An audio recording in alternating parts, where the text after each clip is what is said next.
Lo más interesante de todo esto es que aparece una estructura completamente inédita. No tenemos nada parecido en todo el archipiélago. Es decir, este tipo de estructuras con cubetas tienen un nivel de abandono, es decir, está abandonado en un momento determinado, aproximadamente en torno al siglo III-IV antes de la era, y se abandonó, en ese caso, se abandonaron recipientes para contener cosas, un molino, una estela con grabados, etcétera. Es decir, se abandonó en ese momento, aunque se reocupó el sitio con posterioridad. Tiene, por ejemplo, en este caso, un patio en torno al cual hay un banco para sentarse y luego una segunda estructura habitacional, en este caso, de nuevo con un patio central, con una zona también de asiento y lo que es más curioso, un monolito central con grabados rupestres del 530 BC para la base de la primera estructura, 530 a.C. Y se abandona la estructura en el año 330-380 a.C. Se reocupa posteriormente y está ocupada hasta el 540 de la era. Eso para el interior de la estructura. Para el exterior de la estructura tenemos una fecha del 960 antes de la era. ¿Qué aparece en ese contexto? Evidentemente elementos indígenas, porque ahí ya viven indígenas, ya hay un poblamiento indígena, aborigen. ¿Y qué es lo que están fabricando? Recipientes propios, muy típicos, similares a lo que podríamos encontrar en un bronce final del Mediterráneo. Si pasamos a la fase 2, a ese momento que dijimos posterior, cambian las formas cerámicas, cambia la tecnología, cambia incluso el grosor, la calidad de la cerámica, etcétera, cambian las formas, siguen apareciendo elementos contenedores, grandes recipientes, pero como ven ustedes, más platos, más fuentes, más otro tipo de forma. Y una serie de elementos completamente, novedosos a ese respecto, como puede ser, ese atifle que tenemos ahí, esa especie de punta de cerámica, que hay paralelos, curiosamente, en el ámbito romano, yacimiento romano de Mogador, algo parecido. Luego tenemos cuentas de arriba, aunque esté aumentado el tamaño, es una cuenta bitroncocónica de concha, y luego, punzones, movemos ahí, guardapunzones, etcétera. Y luego lo que tenemos abajo es una fotografía de un hueso en el que aparece con ustedes una mancha. Esa mancha en realidad es púrpura. Y recuerden, esto corresponde a la fase 2, hay elementos romanos, hay importación de elementos romanos, y la doctora Carmen del Arco nos dice que el taller de púrpuras de Lobo, en estos momentos al menos, parece que está funcionando. ¿Qué otros elementos hay? El yacimiento es extremadamente rico, sobre todo en industrias líticas pulimentadas. Tenemos, como ven ustedes ahí, todo el proceso de fabricación en varios momentos de micromolinos. Son pequeños molinos que se utilizan, no sabemos exactamente para qué, pero están utilizados. Tienen superficies pulidas, o bien para cereales, o bien para cualquier otro, pero son muy pequeños. Y aparecen también percutores, aparecen una serie de elementos vinculados, repito, a lo que es la molienda. Pero también otros elementos, como los que vemos arriba, vinculados fundamentalmente al tratamiento de piel. Fíjense en la estela de la izquierda, troncocónica, como la que vimos en su momento con la forma que vimos de la mano antes de Sonsama, pero en lugar de una mano aparece un pez en relieve. Y a la derecha una estela con motivos esquemáticos. Grabados rupestres. Recuerdan que antes hablábamos de un monolito en una de las estructuras del yacimiento. En ese monolito aparecen distintos tipos de grabados, entre ellos pequeños podomorfos. En el yacimiento aparecen también coprolitos. En definitiva, no solamente eso, sino que nos permite además datarlo. Una vez que se abandona la estructura y se abandona el yacimiento, hay una ocupación posterior de lo que podemos denominar la cultura de los majos, en la que cambia completamente todo. No hay contacto con el exterior, y comienza, al menos en Lanzarote, pero probablemente también en el resto de las islas, una fase, llamamos, introspectiva hacia el interior, lo que nosotros llamamos ya la no presencia de elementos de importación, ya veremos que luego, por ejemplo, hay metales, etcétera, obliga en este caso al desarrollo de tecnologías o a la recuperación de viejas tecnologías, como puede ser la industria lítica tallada. ¿Qué es lo que tenemos básicamente? Pues tenemos, como ven ustedes, cerámica o fragmentos de ánforas de tipo púnico mañadé, que corresponden aproximadamente entre el 400 o 150. Esto de alguna manera nos confirma las dataciones del interior de la estructura. Decíamos, recuerden, siglo VI aproximadamente al 4. La cerámica, en este caso las ánforas, nos están confirmando, repito, esa cronología. La segunda, aparecen también de posible procedencia greco-itálica, la que estamos ahí, fosea, que en este caso aparece una contera. Aparecen también formas Cádiz A4, son muy frecuentes y de hecho van a ser imitadas en algunos casos por los indígenas. Y luego aparecen también otras formas, pueden ser los cuencos, las figuras de terracota, como tenemos en la izquierda un fragmento de figura de terracota, o las de torno lento, como aparecen ahí en un cuenco. Todo este tipo corresponde a elementos de importación fenopúnico correspondientes más o menos desde el punto de vista cronológico al siglo VI, V, hasta aproximadamente el 3, 2 antes de la era. Pero en el mismo yacimiento también aparecen elementos de importación romana. Fragmentos que corresponden, como los de la izquierda, a ánforas romanas, pero como el de la derecha, los dos de la derecha, concretamente a un mortero estriado, también de procedencia romana. Elementos metálicos, de hierro, cuchillos, clavos, etcétera, parecidos evidentemente a lo que aparecen también y vimos hace poco en Lobos, y un elemento extremadamente curioso. Pongo simplemente el tamaño para que vean aproximadamente el tamaño que es. No llega a medio centímetro, 6 milímetros aproximadamente. Es una pequeña cuenta de alabastro asociada, repito, a los elementos romanos, que si ampliamos la fotografía, fíjense lo que tiene dibujado en las dos caras la cuenta de alabastro. Lo de la izquierda, inconfundiblemente, un barco. Y el de la derecha, podemos, si quieren ustedes, teorizar. A mí me parece un barco, pero puede parecer cualquier otra cosa. Es una cuenta de alabastro en la que se ha pintado con tinta metaloácida estos dos motivos. Pasamos al bebedero. Fue el primer yacimiento que trabajamos. Como ven ustedes, presenta un patrón de localización muy similar a Buenavista, de hecho está muy cerca de allí. También presenta una secuencia estratigráfica mucho más potente, en este caso que la de Buenavista. También hay registros locales un montón, con artefactos importados, una amplia serie de dataciones. Ahora mismo Bebedero tiene 27 dataciones cronométricas, y finalmente, evidentemente, se han hecho analíticas, arqueológicas, pólenes, sedimentos. En esa zona hemos encontrado, pues básicamente, como ven, unas amplias secuencias estratigráficas. No sé si se fijan, pero miren los perfiles de la secuencia, son depósitos, enormes depósitos de huesos de ovitápridos junto con cerámica, etc. Una ocupación intensa. Teníamos varias zonas excavadas, una estructura muy antigua, la que vemos la mayor, una estructura un poco más pequeña, posterior, concretamente perteneciente a la fase, con una secuencia estratigráfica muy clara, niveles horizontales, hallazgos totalmente bien estructurados en esa secuencia estratigráfica. Como ven, 5 estratos, van del 1 al 5, con evidencias, materiales. Nos llega, como ven ustedes, una primera fase hasta el siglo V más o menos, después de la era, siglo I antes del siglo V, y del siglo VI al siglo XIV una segunda fase. Durante la fase 2, fíjense, tenemos el mismo tipo de materiales que aparecían en Buenavista, lo recuerdan, asociados a materiales romanos. Bandejas, elementos, recipientes de distintos tipos, industria lítica, micromolinos, elementos para el tratamiento de pieles, cuentas incluso bitroncocónicas como lo que vimos anteriormente, materiales morteros, etcétera, elementos muy parecidos. Primera aportación importante de Bebedero durante las últimas campañas. Sabíamos que en Lanzarote, por la crónica, por Le Canarien, que había cebada, es decir, que los indígenas cultivaban cebada y que, bueno, probablemente habrían también conocido el trigo. Pero no había evidencia, no había granos, había molinos. Es decir, la arqueología nos aportaba molinos. Si hay molinos, tienen que estar moliendo algo, evidentemente. ¿Serían cereales o no? No lo sé. El caso es que había molinos. Durante mucho tiempo hemos estado buscando granos de cereal, granos carbonizados. Las condiciones, el pH, etcétera, los yacimientos parece que no permite ese tipo de conservación. De hecho, en la mayor parte de las estructuras de combustión no aparecen carbones, siempre aparecen cenizas, no carbones.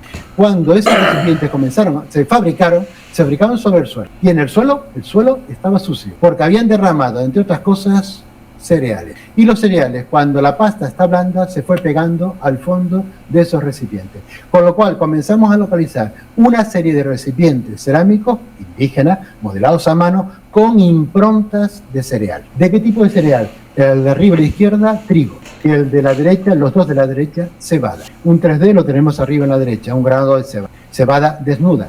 Y el fragmento que está en medio, ese fragmento rojo que está en medio, primicia, pero en cualquier caso nosotros lo tenemos aún en un veremos. Es una impronta de vitis vinifera. Sabemos que hay vid asociado al ámbito indígena. Sí, lo conocemos y lo sabemos para Tenerife, para Icod. Y digo, parece que también hay al menos una impronta de vitis vinifera. En ese entorno, además de recipientes cerámicos, industrias líticas, etcétera, ¿qué hay? Pues aparece una enorme cantidad de restos de ovicaprino. Aparecen también cerdos, como vemos arriba, no mucho, pero aparece, y aparecen también aves y otros elementos, en muy pequeña proporción. Artefactos de importación aparecen solo en los estratos 5 y 4, no en el 3. Por tanto, en la fase 2 que vimos antes de Buenavista. Los tipos, la tipología, etcétera, nos indican que se trata de artefactos que aparecen desde mediados más o menos del siglo I antes de la era hasta el siglo IV después de la era. Esto evidentemente nos diferencia algo de lo que tenemos en Lobos. Lobos, si recuerdan, en la última conferencia nos decía Carmen que los hallazgos de Lobos aparecían entre mediados del siglo I antes de la era y mediados del siglo I después de la era. En nuestro caso, los hallazgos se prolongan hasta el siglo IV. Para aquellos que sepan un poquito de historia o que se hayan leído algo de historia, saben ustedes que en el siglo III se produce la llamada crisis del Imperio Romano, que provoca fundamentalmente en la costa atlántica africana el que los romanos se retraigan en limes desde el sur, donde estaba, prácticamente muy al sur, casi en Mogador, a muy al norte. Concretamente aquí tenemos, por ejemplo, 6 grupos distintos de pastas cerámicas que corresponden a 6 tipos diferentes de ánfora. En algunos casos tenemos conteras, bordes, etcétera, que aparecieron este año. Este año ha sido espectacular en cuanto al número de fragmentos de ánforas romanas y de otros elementos de procedencia romana que nos han aparecido en las excavaciones, unas excavaciones relativamente cortas.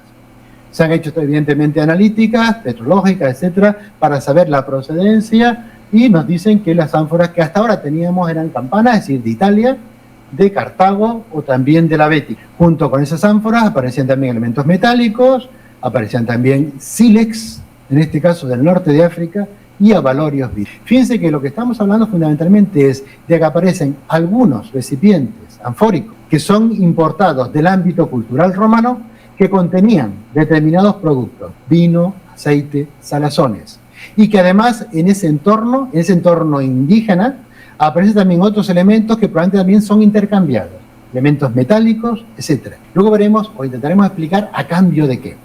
Bueno, llegamos a la excavación del año 22.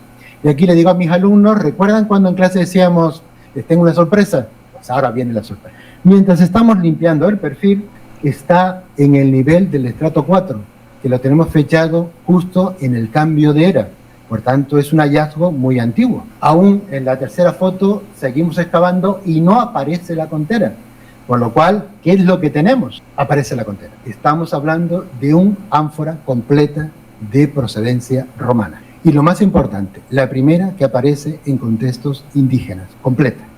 Hasta ahora teníamos fragmentos. Hasta ahora podían decir, esos fragmentos pueden ser normandos, lo que usted quiera. Y nos digan ahora que esta ánfora romana no es una ánfora romana, que está precisamente en una estratigrafía donde tiene que estar, sobre el nivel que fecha el cambio de era. Hemos reconstruido evidentemente la ánfora romana y nos da esto, que además tiene un enorme interés, no solamente por ser una ánfora romana, no por ser la primera que aparece en un contexto indígena, y no por la forma que tiene, que es bastante curiosa, poco frecuente en el Mediterráneo, sino que sobre todo por el contexto en el que aparece y por lo que le hicieron en la boca. La ampliaron. ¿Para qué? Para reutilizarla. De hecho, la analítica del contenido hasta ahora nos está indicando que tuvo un contenido inicialmente, permítanme que me lo reserve para la publicación, y que posteriormente tuvo otro contenido. Y que además ese otro contenido tiene que ver con el mundo indígena y con algunas costumbres que hemos detectado en Lanzarote y Fuerteventura en el mundo indígena. Si se fijan, en el ámbito indígena, evidentemente aparece toda una serie de elementos que ahora, junto con las 8 formas que ya habíamos determinado a través de fragmentos, se suma una novena, probablemente se sumarán algunas más, puesto que las formas que hasta ahora estamos identificando van por ahí, una novena, que en este caso, pues, hombre, estamos discutiendo con Beltrán, Juan Paz, es decir, con nuestros colaboradores de Zaragoza, siempre han trabajado con nosotros en el ámbito de las cerámicas, etcétera.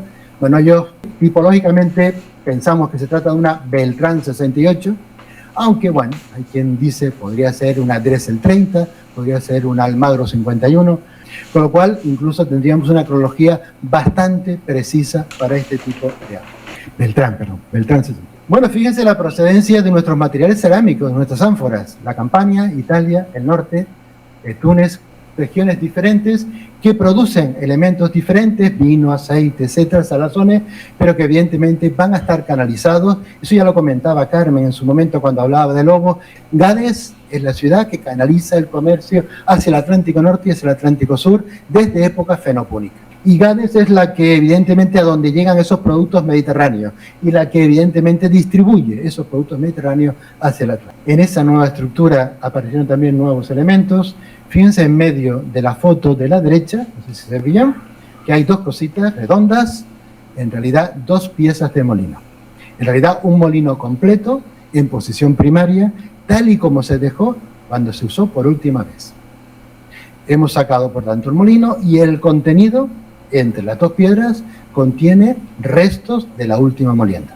El molino en realidad, ahí lo tenemos, con la suerte además de que aparece asociado a restos de ovicápidos, etcétera, que hemos podido fechar y hemos podido datar, etcétera. Bueno, esa parte de la derecha, fíjense donde está la escala, hay algo, y ese algo es una costilla de ovicáprido. Si hay cabras, hay humanos. Sabemos por buena vista que están desde por lo menos 1000 años antes que en el bebedero. Luego, evidentemente, por bebedero han pasado antes y han comido cabras. O quizás estuvieron asentados ahí y parte del yacimiento que ha desaparecido, pues igual hemos perdido la evidencia de esa ocupación inicial. En cualquier caso, este año, bebedero, por tanto, nos ha dado la confirmación, evidentemente, de los contactos romanos con el mundo indígena. Por otro lado, la presencia, la confirmación de que la agricultura era cerealista y que además están los cereales, y en este caso la confirmación de que Bebedero es solo la punta del iceberg y que más abajo que Bebedero hay otras cosas que habrá que seguir buscando. Por tanto, en el Bebedero y en otras zonas similares se están produciendo carnes, cecinas fundamentalmente, no saladas. Los marineros no quieren carne salada, hay que beber mucha agua, hay que llevar más agua en los barcos. Por tanto, cecinas, pieles tratadas, vimos que había muchos artefactos relacionados con el tratamiento de pieles, cecinas y pieles. ¿A cambio de qué? ¿Qué es lo que llega a esos indígenas?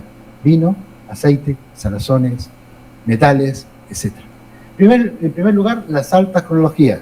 Retrasa el momento del poblamiento como mínimo al tránsito entre el segundo y el primer milenio, como mínimo. Y estamos hablando no de una fecha, estamos hablando de series de fechas obtenidas de distintos tipos de muestras, sí, tanto de huesos como de cenizas, como de carbones, es decir, la hemos utilizado distintos tipos de muestras. Hemos también utilizado, en este caso, distintos tipos de laboratorios para comprobar si son o no son fehacientes las fechas que nos aportan, evidentemente siempre secuenciadas en secuencia estratigráfica y siempre tomando las muestras de la misma manera y por la misma persona, el que tienen ustedes delante. Mis muestras no las toma nadie, las tomo yo. Yo las controlo y sé cómo se toman y cómo no se toman. Elementos arqueológicos de importación. Como hemos visto, las ánforas aportan cronología. Si las cronologías anfóricas, de la tipología anfórica, coincide con la cronología del carbono 14, mejor que mejor, y a nosotros nos coinciden. Por tanto, esto de alguna manera nos hace entender que las cronologías obtenidas hasta ahora son coherentes, evidentemente, con los hallazgos.